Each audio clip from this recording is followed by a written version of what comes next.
Hi there. Welcome to the Little Golden Nuggets podcast. I'm Danielle. I'm your host, and I'm really excited to dive deep into this podcast with you guys. Whether it be a prophetic word, daily life habit, relationship advice, or life lesson I am learning, I want to share the little golden nuggets of truth that Jesus has given to me so you can share in the growing and expanding of an abundant life. Hey there! Oh man, I'm so excited to be here with you guys again. It has been a little bit of time, and I've realized that these podcasts are really great, but it's also like I'm preaching every month, and it's harder than I probably gave it credit for. I think that preaching is something that you have to do whether you're feeling good about yourself or not. And so, points to my dad for doing really good at his job. He's a pastor, by the way. But I really love doing this, and I just have to let myself grow into it and become better at just doing it even before I really feel good about myself. But today I really did feel inspired to just talk to you guys about this. And the little golden nugget today is, quote, "See the gold, pull the weeds," unquote. And this phrase came up when I was writing a song, but the inspiration for it was from Psalm 139, just the chapter. And as you know, I read the Passion Translation. And so with that, I thought, why not just go through the chapter and sort of dissect it. So I'm going to read it, and then I'm going to tell you some of the revelation that I have had about this chapter. And I think that you guys should go read it on your own too. Read it in other versions, read it in Passion Translation. It is really like an identity chapter that is really good to look at, especially when you don't know who you are. You're believing lies about who you are. And I think this is just something that is empowering, and it's really makes you confident in yourself if you let it be that for you. And so I'm going to read it, and then we're going to talk about it. So, verse 1. Lord, you know everything there is to know about me. You perceive every movement of my heart and soul, and you understand my every thought before it even enters my mind. You are so intimately aware of me, Lord. You read my heart like an open book, and you know all the words I'm about to speak before I even start a sentence. You know every step I will take before my journey even begins. You've gone into my future to prepare the way, and in kindness you follow behind me to spare me from the harm of my past. You've laid your hand on me. This is just too wonderful, deep, and incomprehensible. Your understanding of me brings me wonder and strength. Where could I go from your spirit? Where could I run and hide from your face? If I go up to heaven, you are there. If I go down to the realm of the dead, you're there too. If I fly with wings into the shining dawn, you're there. If I fly into the radiant sunset, you're there waiting. Wherever I go, your hand will guide me. Your strength will empower me. It's impossible to disappear from you or to ask the darkness to hide me, for your presence is everywhere, bringing light into my night. There is no such thing as darkness with you. The night to you is as bright as the day. There's no difference between the two. You formed my innermost being, shaping my delicate inside and my intricate outside, and wove them all together in my mother's womb. I thank you, God, for making me so mysteriously complex. Everything you do is marvelously breathtaking. It simply amazes me to think about it, how thoroughly you know me, Lord. You even formed every bone in my body when you created me in the secret place. Carefully, skillfully, you shaped me from nothing to something. You saw who you created me to be before I became me. Before I'd ever seen the light of day, the number of days you planned for me were already recorded in your book. Every single moment you are thinking of me. How precious and wonderful to consider that you cherish me constantly in your every thought. Oh God, your desires toward me are more than the grains of sand on every seashore. When I awake each morning, you're still with me. Oh God, come and slay these bloodthirsty, murderous men, for I cry out, depart from me, you wicked ones. See how they blaspheme your sacred name and lift up themselves against you, but all in vain. Lord, can't you see how I despise those who despise you? For I grieve when I see them rise up against you. I have nothing but complete hatred and disgust for them. Your enemies shall be my enemies. God, I invite your searching gaze into my heart. Examine me through and through. Find out everything that may be hidden within me. Put me to the test and sift through all my anxious cares. See if there is any path of pain I'm walking on, and lead me to your glorious, everlasting way, the path that brings me back to you. Something about this chapter that really just hits me is that it's so long. And I know this is about maybe the size of some chapters, like in Psalms, but like I honestly feel like you just think it's gonna stop. You're like, there's got to be an end somewhere that, like, I'm cool. I know I'm intricate, but and I know God's good, but you almost think, okay, like after a few verses, you're like, I get it, but no, it keeps going. Because there is something that is so intentional about how God made us, that there is a war against how God made us, because this verse talks about how intricately we are woven together. And studying science and like the creation of the world and all that stuff in school really opened my eyes to how just crazy good God is, how amazing he is. And I mean, it just brags about God in this chapter. And you know what also it brags about? It brags about how he made us. And that in and of itself is just, it's awesome. I mean, this chapter is about us and God. This is like the beginning of our relationship with God, was him forming this human that he loved, and he was like, I'm going to put this in. They're going to love reading, and they're going to love talking about this thing, and they're going to love, riding their bikes, and they're going to love talking to people, or they're not. It's like he has these ideas about us that he decided that we didn't get to decide. Sorry, you don't get to decide. You don't get to make yourself. You're already made. Now you just need to allow God to show you who you are. So,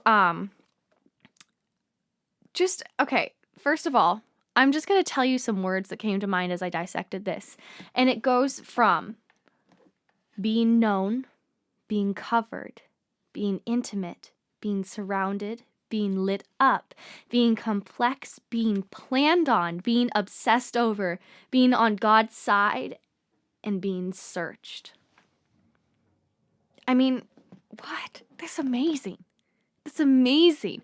Guys, but just think about this. God is pretty everything. I mean, he's amazing. He's amazing. As you can tell, I don't have the words to say how amazing God is, but what makes this even cooler is that he wanted us to be in partnership with him. The God who is so creative and so intricate and so intentional decided that he was going to weave together these atoms and these molecules, and he's going to make our bodies fit together, and he was going to make all these things come together. He was going to make our genders. He was going to make women different from men and men different from women, and they are supposed to come together, and he made us with intentionality. Nothing was an accident. Nothing. And it talks about, so it goes from like, we're known. So it talks about up here, like a few of the things that are said is, Lord, you know everything there is to know about me. That's pretty, obvious. He knows us.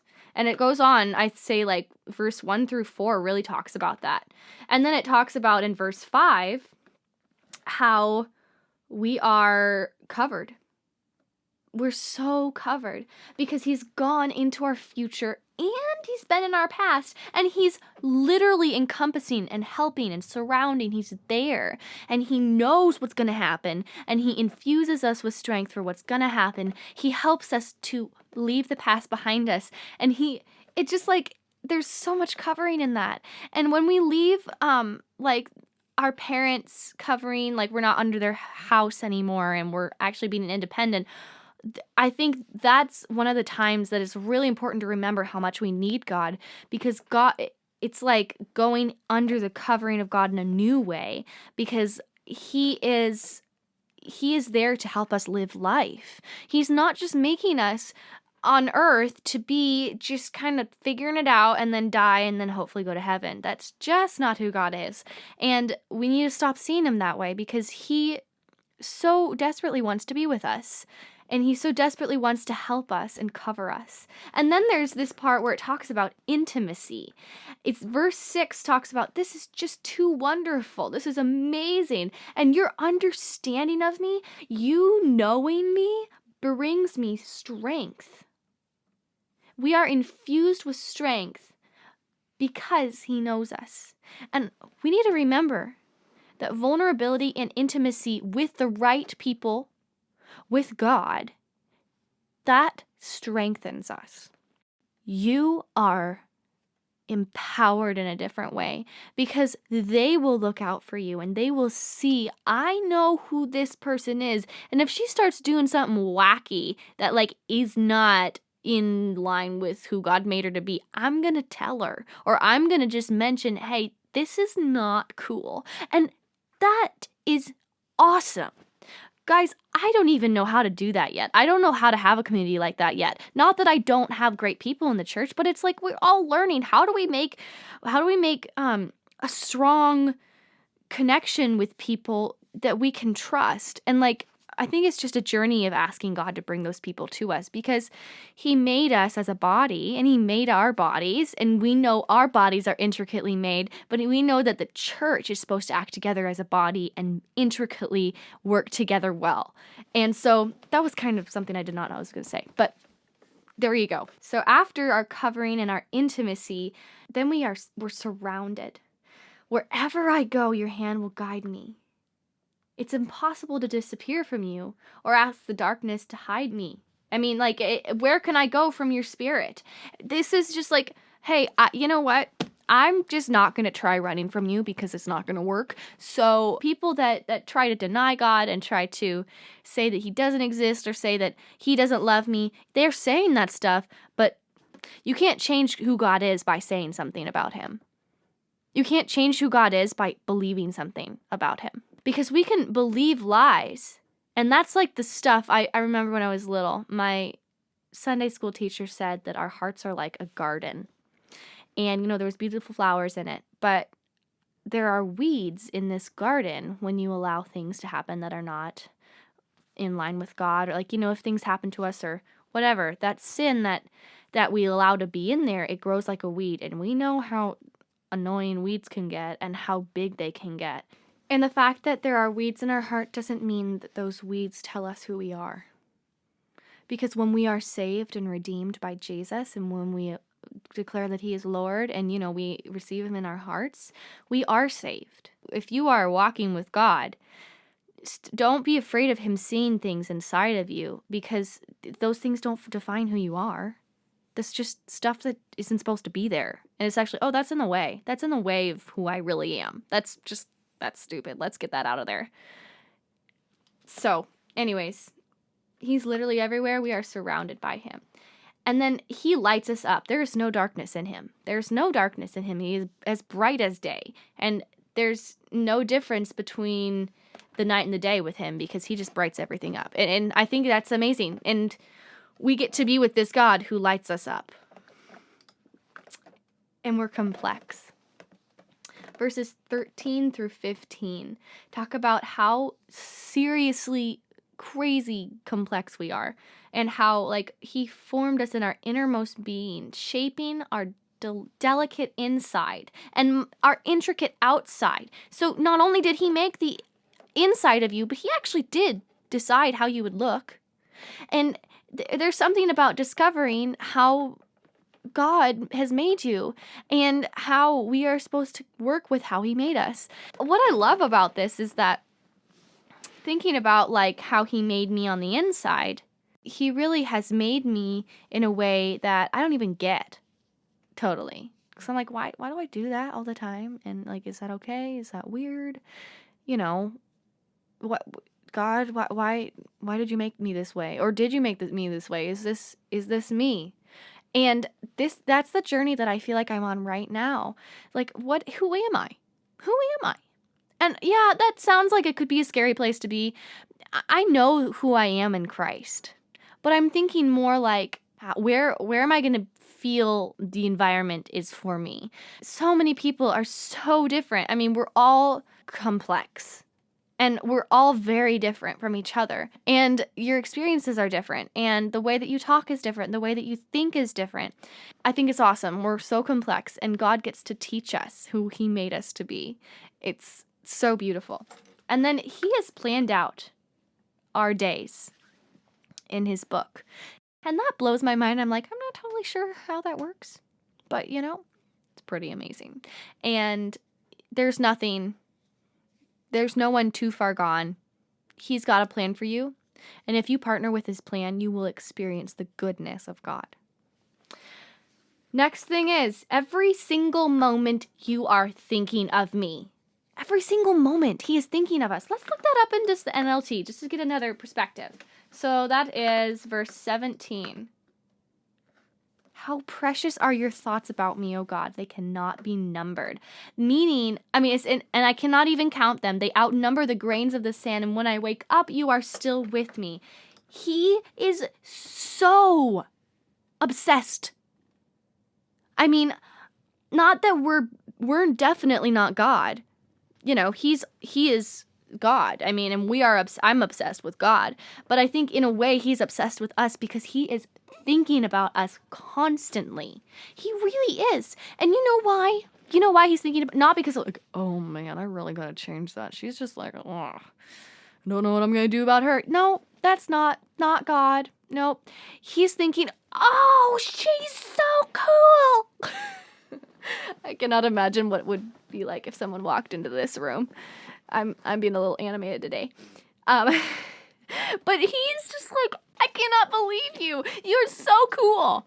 You're so cool. I'm so glad I made you that way. Oh, yeah, that's not you. Let's get that out of there because I don't want that to get in the way of my super awesome child who's like changing the world. What? Man, I am amazed. He is amazed with us because he made us. So it all points back to him. It's not because we made ourselves. He's not obsessed with the fact that we could do it better than him. No, that's just like laughable. It's because he's just obsessed with the fact that we're cool because he made us cool and he's so happy and he's like, yes, I got a person that I can have a relationship with. And he's got so much love. He just pours love out whenever he does anything. It's just, God's good, okay? All right, and then the next one, we're on God's side. What's so cool about this is that it's like a back and forth about how it's about God and then it's about us. And then it's like a response. And like David was a king when he wrote this. And he was like, slay these bloodthirsty, murderous men, for I cry out, depart from me, you wicked ones. And, he's got some intense things going on in his life. He's got enemies, and they are enemies of God. And he is standing up in these verses and saying, I am on the side of God, and I am an enemy to these people because I'm going to be there on God's side. And it makes him so mad. What's amazing about this chapter is that it's about our identity. It's about how we were made to be. And there is an attack on that. There is an attack, and the enemy really doesn't want us to be who we are. He doesn't. He's like, he knows how cool we are made. He knows. So when you're like having that day where you're thinking, I'm just kind of terrible. Well, that's not true. And snap out of that lie and throw that down as quick as you can, because that is the enemy trying to say, oh, you're not as cool as you thought you were. God didn't make you good, because that's not true. And he knows that we are powerful. And it's like we've got this big sword and we could slay dragons with it, but he doesn't want us to think that we could. We need to remember that anybody that tries to change who we are, anybody that tries to say you're not a child of God, anybody that tries to say you can do it on your own, that is an attack on your identity. And that is the enemy. And you need to be like, nope, that makes me angry. I am not going to stand for that. And I even feel anger about how the enemy is attacking other people and their identity. And I am not okay with that. And yes, people have a choice in the end. So I cannot control what they choose. But boy, this is why I'm doing the podcast, because I want people to know the truth. I want people to understand who God is. I don't want people to be walking around in the dark. That's not how God made it to be. And I am so on God's side. And even though I make mistakes, I've sinned, I've fallen short, but he pulls me back up and he's like, I want you on my side. I want you on my side. Isn't that so cool? Okay, the last one. This is a big drum roll. That's very lame, but that's okay. So the last one is being searched. God, I invite your searching gaze into my heart. Examine me through and through. Find out everything that may be hidden within me. Put me to the test and sift through all my anxious cares. See if there is any path of pain I'm walking on, and lead me back to your glorious everlasting way, the path that brings me back to you. And the reason I did this podcast was because of this last verse. Or if there are two verses, so it's verse 23 to 24. I didn't totally read this verse completely right before, I don't think. I don't think I had the right perspective on it. The perspective that really saw the fact that this entire chapter is talking about the complexity of how God made us. He knows us. He loves us. He is so obsessed with us. He thinks about us. He wants us. He's craving to have connection with us. He's perfect light. He formed me. He has plans for me. And now he wants to search me. And for some reason, before, I think I just took it out of context. I didn't realize there was all that context. And I was just like, ooh, do I really want God to see me? Do I really want him to see the stuff that's inside of me? Because for some reason, I always took that search me as a negative. Do you really think that's what it is? I mean, I don't think it is. Because I don't think it's saying, search me, God, because I am just a terrible person and I shouldn't be, allowed to go out in public until you get all this gross stuff out of me and just, actually, yeah, we have sin and that is a reason we want God to search us. But I think we also want God to search us because we're so cool. And God is going to open the door and be like, that's cool. You need to do that more. You need to be like this more because that's you. And that's how I made you. And you're so cool. And oh, that's a weed. That's pride. I'm going to pull that out so that this cool thing can shine more. And this pride's just going to get bigger if I don't pull it now. So I'm going to do that for you.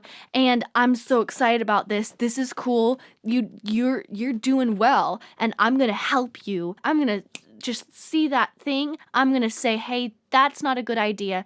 That's going to hurt you. Bad idea. Red flag.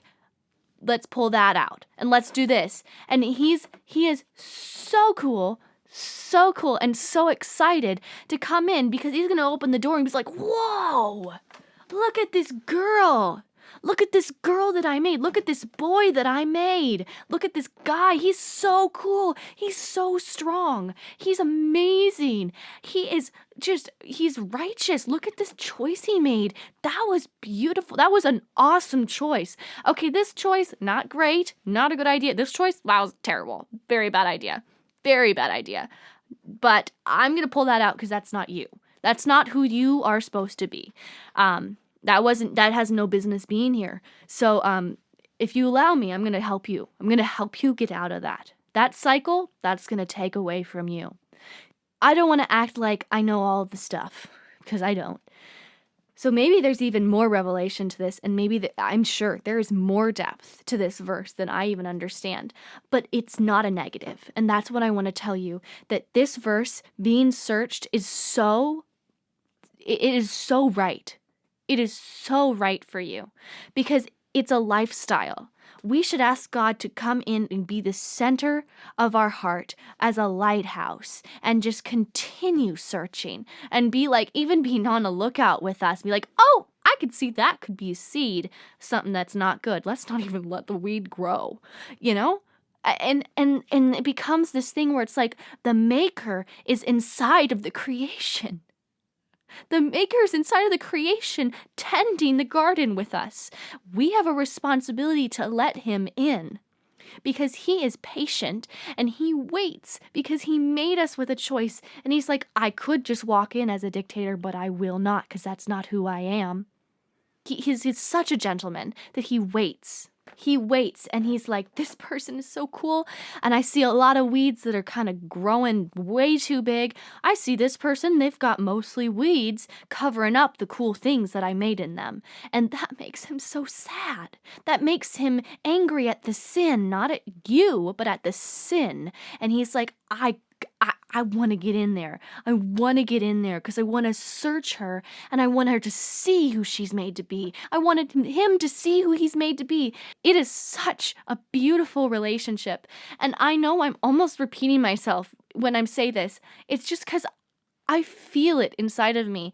I'm realizing I need to see him as this intricate creator that saw who I was made to be, and he made me, and he knit me, and he took all this time, he took all these verses, verse 1 through 22, and we talked about how God is amazing, how he loves us, how we're on his side. He does not change his character in the 23rd verse. He does not change his character. He is the same God that formed you, and you know what? He knows. He knows what's inside of you. He knows. But he lets us open the door. He lets us open the door so that his searching gaze can be something that's invited and not something that wasn't a choice. Because he wants to be chosen by us. The last verse is, see if there's any path of pain I'm walking on and lead me back to your glorious everlasting way, the path that brings me back to you.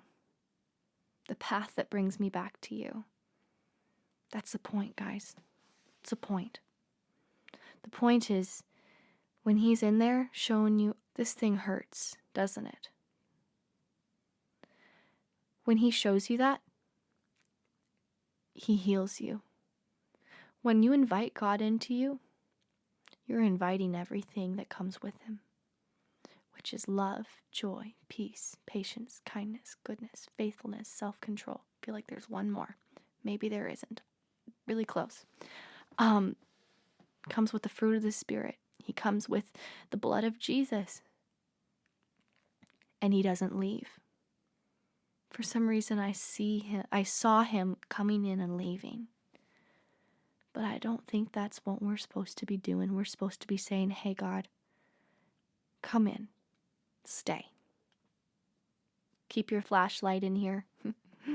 Light me up. Because I want to be the best me. Partnering with the amazing God that made me. So guys, let him see the gold and pull the weeds. Have a good day, guys. Thanks for listening to me talk. Thank you so much for listening to this podcast. If you want to hear about future episodes, go to @littlegoldennuggets.pod on Instagram. Leave us a rating and review to tell us how much you loved this podcast. Thank you so much. Have a good day.